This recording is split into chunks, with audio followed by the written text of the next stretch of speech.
Добродојдовте во подкастот Мирисот на книгата. Во овој подкаст ќе мирисаме на испомешани есенции Италија и Македонија. Низиниот судбински пат е Македонија во Италија. Периодично се враќа во татковината, но не како Одисеј, туку како Пенелопа, верна народната грудка. Впрочем, таа е наша, македонска Пенелопа, верна на мечиниот јазик, но низ поетскиот дискурс може да биде и Лилит, и Ева, а и Марија Магдалена. Дводомен поет, прозаист, критичар, преведувач, есеист, талентирана поетеса која пишува за талентот на заборавените македонски поетеси, книжевен амбасадор на македонската култура во Венеција и низ светот. Автор е на повеќе збирки поезии, прозни дела и есеи, просветлени со чистиот дух на творештвото, незината есенцијална состојба.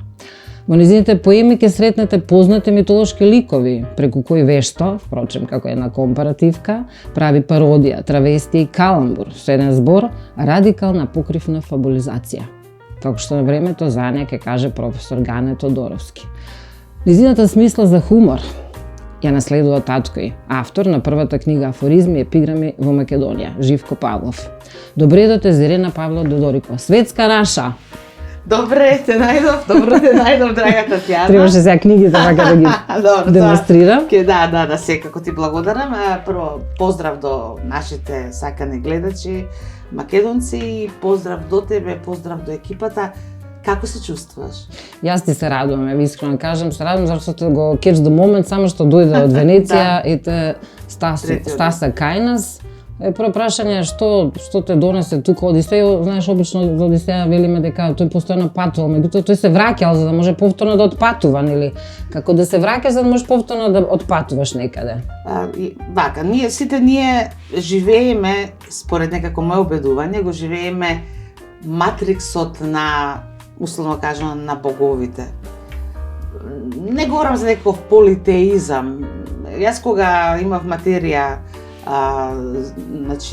митологиите, за митското, едноставно размислував долго време за сензибилитетот на митовите, за пораките на митовите, за мисионерското на митовите, зошто обстануваат до ден денешен. Сметам дека сите во нас, ние сме комплексни битија и токму го живеем матриксот на разни божества кои што ги знаеме од тој пантеон, нели, од античкиот времето на многобожството. На времето на многобожството, како што нели рековме на политизмот. И како да кажам, во мене се и многу божици, како во секоја жена да има понека божица, да. Па и во секој маж исто така. Да. Како што друга страна ќе каже и Јунг дека во секоја жена го има анимусот, во секој понекогаш Афродита, понекогаш Хера, понекогаш Атена. Пред да дојдам тука, јас имав и едно предавање за токму за оние многу божици во нас. Тоа беше повеќе предавање кој што се однесуваше на жените. Тој прв дел на предавањето. И кои се позитивните, кои се негативните карактеристики. Мислам дека за конкретно Пенелопа, имам таква книга Пенелопа.нет. .net, гледам на книгата Пенелопа.net, да покажам на гледачите, Фрида Кало. Поврзаноста, Фрида Кало, ти на чело, твојот лик. Да, значи Пенелопа.нет е тука еден интересен момент постои, бидејќи свртим на камерата. Пенелопа.нет, затоа што таа ја знаеме како големата верна сопруга на Одисеј, жената која ткае и која чека. И трае, бесконечно верна. Сега тука попадна една пародија, тој мит го свртев на теме, и се што знаеме и за Одисеј, и едноставно во споредба со денешните начини на комуникација преку Мистер Чат, Мистер Нет, јас така ги спомнам тука тие незини дружбеници, таа станува практично од домат, таа станува номад, виртуелен номад. Ние живееме практично во светот на едно виртуелно номадство. Сите книгите се поврзани. Па да, поврзани се сите книги, затоа што јас правев еден експеримент. Да речеме, земам еден пасус од една книга, го поврзувам со друг и навистина тоа делува како една книга. Мозаично. Затоа што тоа се стихови на една диалектика постојана. Па и твоите внатрешни пориви излегуваат. Значи предвижување наназад, предвижување нанапред, одење преку когнитивното. Творештото исто многу прекогнитивна работа, бидејќи кога го сретнав Тед Хјус, големиот англиски поет, лауреат од Англија. Можеби најмаркантниот интервју. Па тоа беше таа иницијација за јас да пишувам, сопругот на Силвија Плат, и тој не даваш интервју 30 години, бидејќи таа историја нивна е многу специфична, светот ја знае. Трагичната судбина, нејзиното самоубиство, и смета дека таа го има направено тој чин заради тоа што тој ја напушти за друга жена и едноставно беше каменуван. А сме заборавиле дека не треба да каменуваме, затоа што, нели, фрлете, тоа не е само затоа што го кажала Библијата и потоа животот го покажува.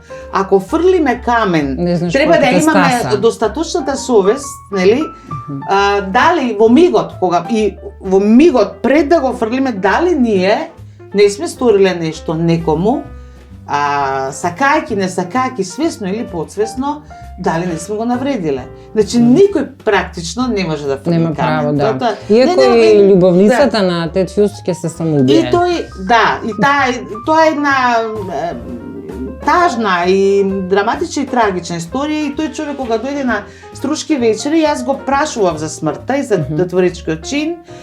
И тогаш пишував рецензии, пишував книжевна критика, пишував поезија, меѓутоа јас се почекав себе си достаточно да созре, да ферментира, нели, тој поетски дух.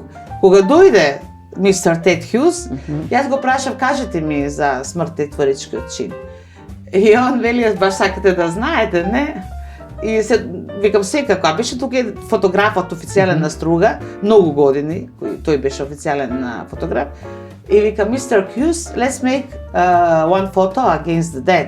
Господине Хјус, да направиме една фотографија против визави смртта. Why not? Зошто излезе една прекрасна фотографија. Потоа, кога ме виде во салата каде што се вечераше, ме покани да седнам на маса и викав, што всушност сакате да ме прашате? Тоа не само за мене, за сите на Струшките вечери беше шокантно, бидејќи беше познат како човек многу повлечен, многу интровертен, и ние го поминавме една прекрасна дружба во пијано барот во Струга, во Хотел Дрим, разговаравме за се, цртавме натални карти. Тоа беа почетоци на твојот новинарски... Не, јас тогаш веќе бев новинар и пишав само во медиум, во пишан медиум, оти ги имам поминато сите медиуми, од Македонско радио, Македонска телевизија, Младински канал, Трета програма. Драго ми е тоа да го кажам. Не заради драго ми е, многу сум се изборила за тие нешта. Потоа во Лик, нели, во Нова Македонија, делот за културата, и патува во Пулс со новинска критика, која веќе сега изумре како диносаурусите што изумруваат, и потоа во Телма, која имаше една прекрасна културна редакција. И тогаш таа се случи таа иницијација со господинот Хјус, и тогаш јас, иако јас растав во семејство на нели бард на македонски хумор и сатира, кај што доаѓа писатели, актери, кај што се одвиваше Бемската рапсодија секојдневно, претежно се кино, нели би рекле. И меѓутоа тоа беше нешто посебно. Дури денот потоа го направивме интервјуто и тоа беше раритетна работа. И јас почнав да пишувам, се отвори, значи во иницијацијата знаеме, нели, кога се инициираме, знаеш, што бил моментот, во приказ на другиот, и веројатно тој во мене го виде своето минато. Славно ми, јас во мене мојата иднина, јас во него мојата иднина ја видов. И така почна сегашноста, да. И така почна, а според Тесла немаме ни минато, ни сегашност, ни иднина, се е во една права линија. Се е, затоа што, еве и во Подстанарка, што не ја донесов таа книга, немам примерок. Подстанарка, кога јас ги евоцирам спомените за таа книга, јас едноставно сум таму тогаш, во одредени пасоси. И кога реков дека и творештото е прекогнитивно, Ако со крв го пишувате, со крв, мислам. Со душа, со срце, со... Ама Рацин конкретно се подпишуваше со крв, бидејќи ја љубеше Раца. И јас едноставно... И Бранко Милковиќ, любиме прејака реч. Така е, Рацин исто мене ми после. Бидејќи сум Велешанка, сакам да кажам многу информации за сознание. Не само заради информациите, да не испуштам нешто, драго ми е. Емотивно сум засегната бидејќи по 3 години доаѓам тука. Да, тоа беше првото прашање, која е причината што дојде, ама почнаме веднаш во Добро, сакам татко ми одложување. да го видам, да го изгушкам, сега кој е мојата мајка. Значи семена во семејство. Семено, имам нова книга, тоа е добра причина, требаше да направам промоцијата. Меѓутоа, кратко е времето, една недела останувам тука од други некои причини. Но следниот пат ќе Сега ја не е направиш. опасно да ги обснуваме, бидејќи се приватни, нели? Би било здодевно да ги нижам. Меѓутоа, таа книга се вика Светец. Тоа е твојата Светец. последна. Да. Сега, нели, постои Тарпео во нашата книжевна култура, традиција. така, Ама да. тоа е народски лик. Значи, кога Така е. одиме, кој тоа го напишал, кој. Мене никаш ми е криво што и грците го имаат Одисеја, ние го имаме и Тарпеа. Одисеја Не, мудар и Тарпеа и не е нешто помалку, не е нешто помалку од, нели, Одисеј. Затоа што и Тарпео, како и Силјан Штркот на Цепенков, тоа се ликови кои што јас мислам дека и допрва треба да бидат и од други агли откривани. Сега Ти со Петко. сега со Петкамен Петко. го креваш малку. Со Петкамен Петко се случува автор да измисли народски лик. Значи, всушност динамиката на таа поема е таа што Петкамен Петко е еден вид на Гаутама Говинда Гаутама Буда. Едноставно тој не се знае од чија мајка е, ама јасни се показателите. Значи го читате нешто јасно ми од каде, што, како. И сега тој е така еден радосен и тажен лик, кој што, како што решава да патува низ светот, се повеќе се натажува. И играјќи го таа игра, тој Петкамен, нели, како ние како малки што сме го играле, што сме го играле, и оние, нели, на слуната страна е тоа X0, нели? Ама Петкаменот е тој, нели, она како што сме се рипале како девојчиња на она нацртаното со креда. Школица ги викавме. Школица, Петкамен, да, небитно. И тој оди и си црта, како што Ивици и Марица оставале, и црта. Зад себе, како трага, остава. И јас рекева да речеме Света Петка. Ама тој не знае дека е светица. Тој е еден лик, светол лик. Тој е светец, ама не е свесен за својата светост, како што Македонија не е свесна дека е толку света. Значи малку е метафорично, преносно. Па се е метафора, првенствено во творештвото, па и во животот, ако го сведуваме на доколку го сведеме на метафори.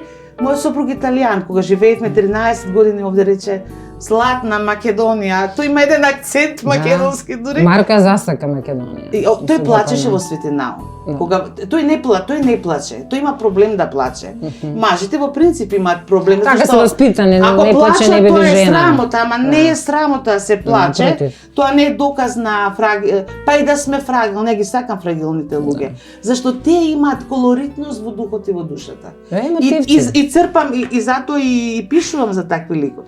Сега Петкамен Петко. И на Свети Стефан се расплака. Се расплака. Ја бев на Струшки вечери, бевме, Марио беше мал, синот, имам син и ќерка Марио Аличе. Убави кукли. И он го слуша, нели, тоа срцето, таму, нели, се слуша нешто. Ние, нели, сметаме дека тоа е срцето на светот. И он само вели, те молам, остави ме сам.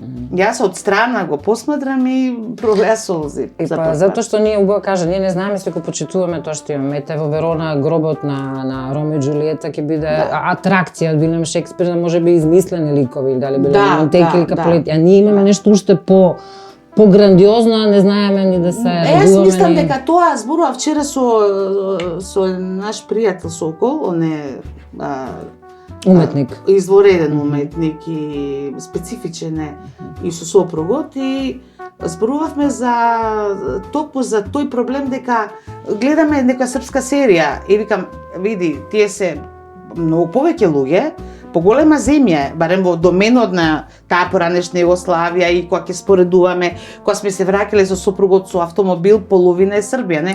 Ама ме вика тоа нема врска и мала земја. Колку Македонија. Мала земја дава и таа знае да даде големи талент, несомнено. Меѓутоа му велам, квантитетот несомнено го дава оној, значи се станува збор за квантитет на квалитетите. А бидејќи овде на секоја педа имаме изворени уметници, интелектуалци, ти си една од нив исто така. Бидејќи те почитувам и други што знам. Меѓутоа проблемот е што таа ги кастрира уметниците. Таа, не Македонија. Сето она што ние системот, политиката. Сега ако го спомнеме, се чини ќе подизвалкаме нешто што уметничко, ама тоа е на реалитет и тогаш тие луѓе умни се во сенката на одредени состојби, се во сенката на тоа и страхуваат и треперат што ќе направиме ние од 1 до 1 или од 1 до 15. Ова небо не е подобно за уметнички души. Кастрира и Словенија, викам, ама Словенија ми вика. Да, викам, Словенија е средена, меѓутоа и таму е кастрацијата на помал простор. Веќе Италија е една поголема земја, едно Милано е огромно. Ние сме како поголемите како предградие на Милано. Не кастрирале и не кастриле. Тоа е факт. Меѓутоа, јас сум прерадосна кога ќе видам и ќе се сретнам со прекрасни мои пријатели. Уште ги има и уште духот е пашпира и како што вели Петра Андреевски. Љубов направи едно антологиско дело. Тоа антологија на заборавените македонски поетеси. Значи воопшто дали или обично велиме дека поезијата, уметноста не може да се заборави. Оно што вели Андри, човек умира 3 пати, прв пат кога ќе умре физички, втор пат кога ќе заборават пријателите, роднините, а трет пат кога ќе умре делото. Ти ги возобнови, ги воскресна. Од каде ти порив? Затоа што јас едноставно се размислував многу за овие поетеси, за првите поетеси на Македонија. И сметав дека постои во македонската книжевност, ајде да не ја наречем, јас не сум ни феминистка, оти тоа се што е наизам пропаѓа и има краток рок на употреба и на траење. Меѓутоа, посебно за авторките, за поетесите, за жените, тоа посебно тој период, особено тој период бил многу тежок да ги надминат мажите, оние бардо, или кога ќе кажете бардот. А дали имаме еден збор кој што за една жена, што е таа барде, бардарка, нели што бардовка е. Па Евгенија Шуплинова полни сме со сексизм. Живееше, да, факт е тоа. Ама ако тоа го кажеме, не значи дека ние сме феминистки или дека нешто лошо говориме во однос на македонските писатели и мажи. Тоа убавено што една поетеса пишува, зашто се сетила баш тоа. Мене една критика ми беше упатена, уште на непрочитана книга, требаше да ја објавам. Од една наша, ми беше жал што вика како, зошто мене не ме праша, ја лично ги познавав. И јас љубезно се обратив дека ова не е класична биографија, иако има белешка за авторките, дека е психобиографија, не, тоа е. Јас направив манифест на психобиографското и го бранев во магистериум и пишувајќи книга за тетју Силвија Плат од другата страна на животот. И оваа книга исто така се одликува, што е тоа? Тоа не е умрел тогаш, и однас сведуваме кога починува и однас сосема кратко. Сувопарна биографија. Тоа е на крај од што умрел, битно од што живееме, а не од што ќе умреме. Или може вика базак, животот е. Од што и како живееме и што оставаме. Дали нешто малку ќе остане, тоа што по секоја цена некој сака да остави во ресор што не е негов нешто, тоа е веќе една тема за која не требаат многу часови разговора и не по секоја цена секаква трага. Но почна, жените тешко се пробивале, ако вратиме за историја. Една од нив и трагично го завршува животот. Радмила Трифуновска. На своите 55 години.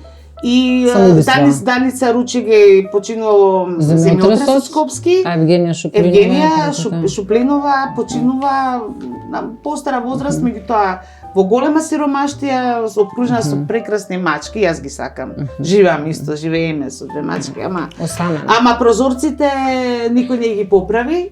Едноставно бе обложени не со стакло. туку со пластика. А кога е зимно време, дури едно ќумбеце кога ќе го запалите не може да ве загреа, камоли и тоа го надминуваше. Па потоа, не знам, одручна писатели велеа дека поче да, не знам, тоа време да праќаат Друштво на писателите, од која година се Па јас сум од 98 член на, нели, мојата книга тогаш Велзевил ја промовираше Петре Андреевски, прва книга и последна што ја промовираше. И имаше прекрасни зборови и тоа сакав да го донесам, ете што рекле, не ја сега како ќе се фалам, можам да прочитам па да заклучам. Да. И има една прекрасна фотографија, Славко Нинов. Да, немаше добра резолуција за да можеме да покажеме, иначе видов таму си многу млада. Петре Андреевски. Да. Пешане сум многу стара. Се сум младолика. Се сум младолика, да. Пробивот на женското перо, за жал низ историјата бил тежок. Само сети се наназад морале се препишуваат како мажи, Жорж Санд, па да мадам Дестал била во немилост од Наполеон Бонапарте зашто била писмена. Во еден период да се потпишувам како Ира Ливинска. Ама тоа е веќе уметнички потпис. Ама затоа што морав. Затоа што ако се потпише под моето вистинско име и презиме, тоа веќе така да поменеш. Ама ја затоа што таму каде што во еден момент тоа, не знам, станав како да кажам, па итра, остроумна, гледаш, се нашла решение. Нешто, ама јас бидејќи сум била секогаш борец, а Френк Запа мене не ми помогна презимето на татко ми, иако и тој сакаше ми помогне. Вика Френк Запа не е битно како се викате, битно е како се презивате. И ако едно перо критикувало одредени состојби на времето, тоа беше вестник Остен, весничиште што би рекле. Да, сега јас сакам сама се пробијам, а да го надминам тоа што татко ми според својата професија, тоа му било и работи професија да ги критикува состојбите. Јас морав и со тоа да се соочам, со мино работи за да допатувам до собствените вредности, зошто да не? Не би била лажно скромна. Веќе знам колку можам да истрчам. Ама имаш и смислата за хумор. Да, фала ти.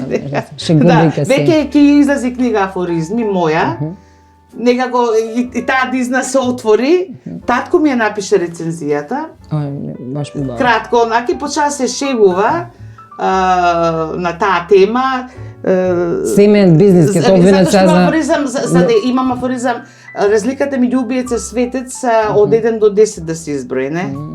Значи, ако е нешто, а може да ве направи убиец, а може па и светец, ако се издржи една, кога ве газат, кога ве ситуацијата со еден со времеево, Новак Тесла Джокович. Новак Джокович, да, тоа чека да се препне. Спорт, ама тоа има и со духовна зврска, не, тоа е отаде и спорт, многу потези, издржливост и се тоа што мораме гладиаторски да го поднесеме. Ние сме гладиатори во пишувањето и во духовност има гладиаторство.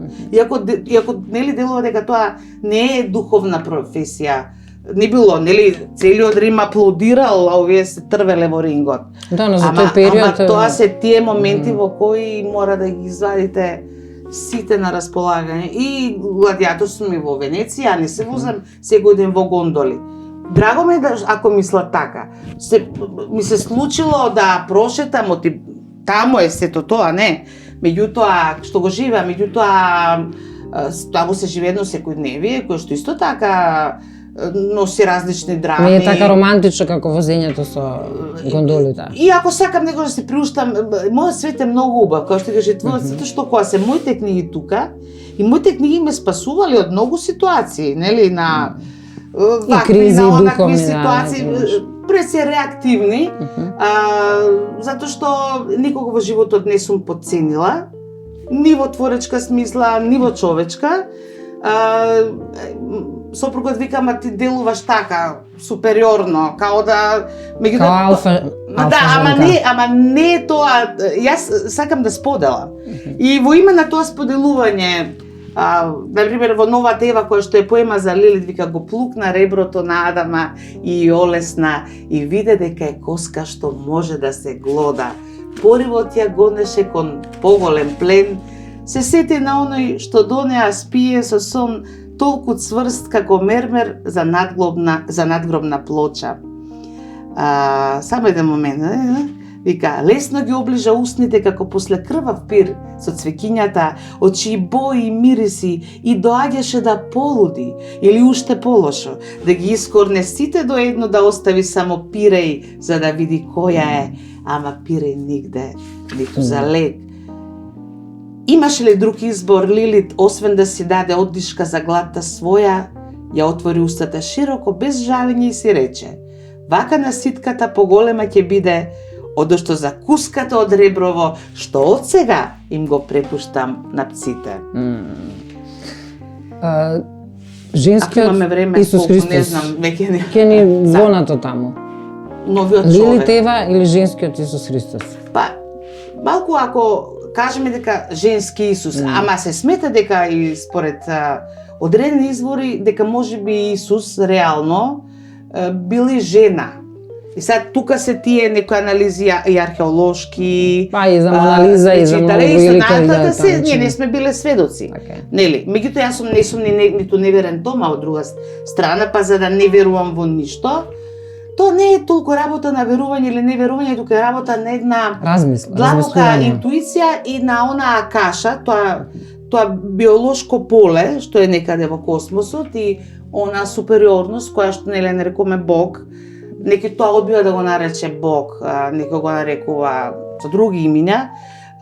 Тоа акаша, тие сознанија, особено во творечкиот чин се симнуваат, ако талентот ти е даден, и едноставно се отвора вратата и пишуваш. Па тоа е спојот, кога човекот оди на ке Бога, Бог се симнува. Да, во женскиот, тој женски Исус. Јас во новиот човек, овде е Марио го се враќа и он така исправен како беше како друга планета, едно битие, и ја напишав просто и тогаш се тоа беше врвеше, вриеше како котле од некој настан, некој што некако душата ни ја гребеа, не? И викам, мора да дојде, да се врати, да се врати, нели тој Месија, или во нова одежда, или уште еден, или друг, варијанта негова, како да е, за да ни биде подобро, за да се разбудиме преку него, затоа што светот е во длабока дремка. Затоа што светот е во регресија, живееме како во средниот век. Па не е тоа само тука.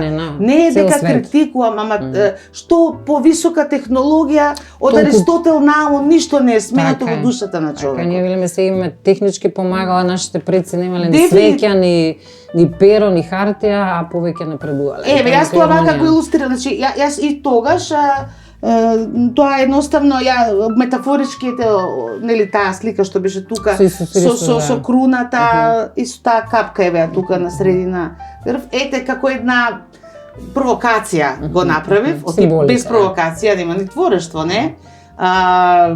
И навистина на промоцијата им давав нафора и... Да, нафора, не нафора и крв.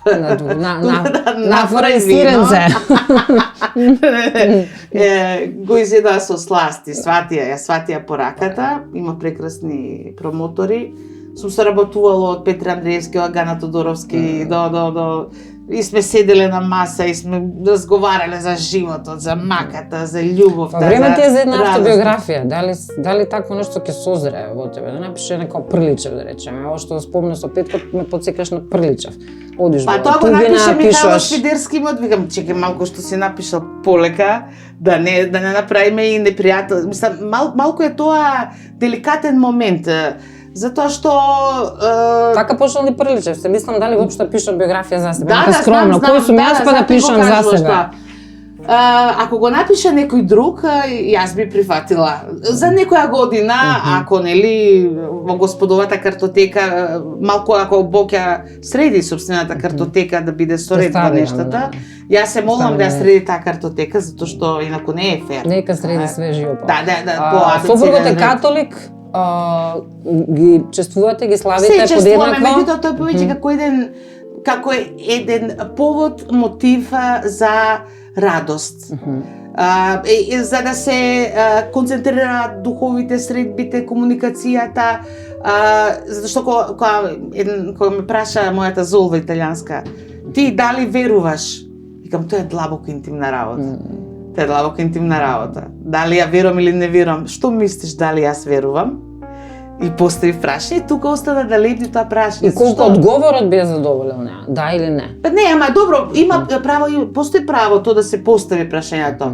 Дали одговорот по тоа ќе биде даден? Ја не се плашам да одговорам. Значи, верувањето и религијата се потоа и две различни работи. А луѓето па и таму ги поистоветуваат црквите како една институција која има собствени динамики и ритуали. И она што е нешто што е па и вон, една сила вон сето тоа, ако го спомнеме Ватикан, на што ни асоцира? Нели? Не ни асоцира мене ме асоцира на баш... најголемиот геноцид во историјата на жените, палење на клада. Ма не и на жените, и на сите можни, на сите можни, да, така да речеме, перверзии. Па нели се извини папата за долговековна педофилија? Да, се извини, ама неако се извиниме секој треба извинувањето да биде примено, зависи. Значи соедно Аве Марија и во Падрино тоа беше која Ал Пачино отиде, јас знам дека соедно Аве и маж ми вика, што ако соедно и се извинувам и готово решена е приказната, не, во таа смисла. Ја ќе морам да се извинам на гледачите што тајмингот, времето ни помина вака брзо. Има време за 2 минути, 2 минути прочите нешто што тоа ќе се одјави. Добре, ја мислам дека зафативме доста аспекти. Еве да го илустрирам за тој нов човек што ќе дојде и што или што е меѓу нас, а што можеби тоа не успеаме да го видиме.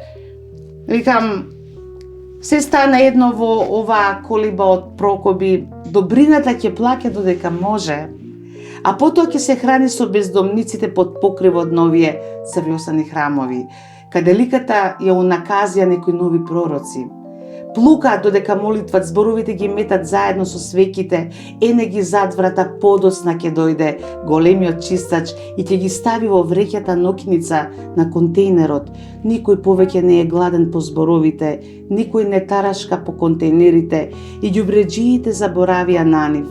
Рацете се уште ми беа подадени, коскиве почаа да ме болат во оваа неприродна поза, во обид да го допрам мојот Гаврил, рацете му мрзнеа од здивот му. Дали од сега ќе умеам да прегрнам човек или нешто што ме не му слично.